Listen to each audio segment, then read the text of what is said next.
July August মানবতা বিরোধী অপরাধ মামলায় শেখ হাসিনা সহ ৩ জনের বিরুদ্ধে রায় ঘোষণা করা হবে ১৭ নভেম্বর।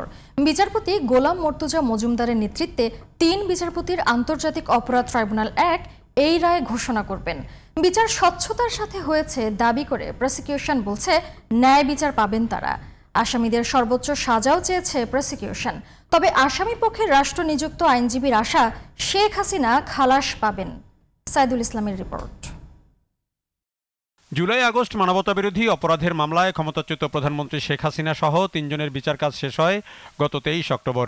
১৩ নভেম্বর মামলার রায়ের তারিখ জানা যাবে বলেও সেদিন জানায় ট্রাইব্যুনাল। বৃহস্পতিবার রায়ের তারিখ নির্ধারণের দিনকে কেন্দ্র করে ট্রাইব্যুনাল এলাকায় গড়ে তোলা হয় নিরাপত্তা বলয়। পুলিশ র্যাবের পাশাপাশি ছিল বিজিবি আর সেনা সদস্যদের সতর্ক পাহারা।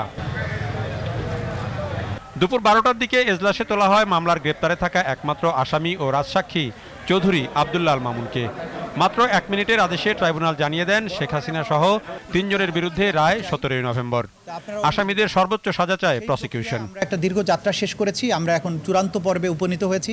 আশা করছি ইনশাআল্লাহ ১৭ নভেম্বর আদালত তার সুবিবেচনা, তার প্রজ্ঞা প্রয়োগ করবেন এবং এই জাতির যে বিচারের জন্য আকাঙ্ক্ষা, যে তৃষ্ণা, সেটার প্রতি তারা সুবিচার করবেন এবং একটি সঠিক রায়ের মাধ্যমে বাংলাদেশে সংগঠিত মানবতা বিরোধী অপরাধের একটা ইতি ঘটাবেন এবং ভবিষ্যতের জন্য এই রায়টি ইনশাআল্লাহ দৃষ্টান্ত হয়ে থাকবে তেমন একটি রায় আমরা প্রত্যাশা করছি। বিচার কাজ নিয়ে বিতর্ক তৈরির চেষ্টা করা হচ্ছে অভিযোগ করে প্রসিকিউশন বলছে সর্বোচ্চ স্বচ্ছতার সাথে বিচার হয়েছে। এখানে অকাট্য প্রমাণ, শক্তিশালী সাক্ষ্য প্রমাণ সবকিছু তুলে ধরা হয়েছে। জাতির সামনে এই বিচার হয়েছে, আইনজীবী নিয়োগ দেওয়া হয়েছে, দুনিয়ার সামনে ক্রিস্টাল ক্লিয়ারভাবে উপস্থাপন করা হয়েছে।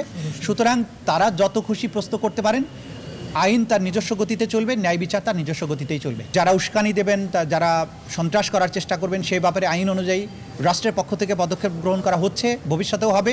আসামি পক্ষের রাষ্ট্রনিযুক্ত আইনজীবী আমির হোসেন বলছেন তাকে মামলার জন্য শুধুমাত্র রাষ্ট্রপক্ষের ডকুমেন্টের উপরই নির্ভর করতে হয়েছে, তাই সীমাবদ্ধতা ছিল।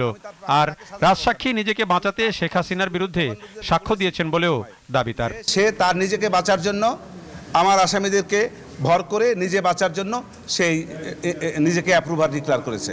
আমাকে মামলাটা করতে হয়েছে রাষ্ট্রপক্ষ থেকে যে সমস্ত কাগজপত্র, ডকুমেন্ট, দলিলাদি আমি পেয়েছি, তার আলোকে আমাকে আপনার মামলা করতে হয়েছে। আমার সীমাবদ্ধতা থেকে আমি চেষ্টা করেছি, যথেষ্ট চেষ্টা করেছি। সব কিছু মিলিয়ে আমি বিশ্বাস করি আমার আসামিদ্বয় খালাস পাবে।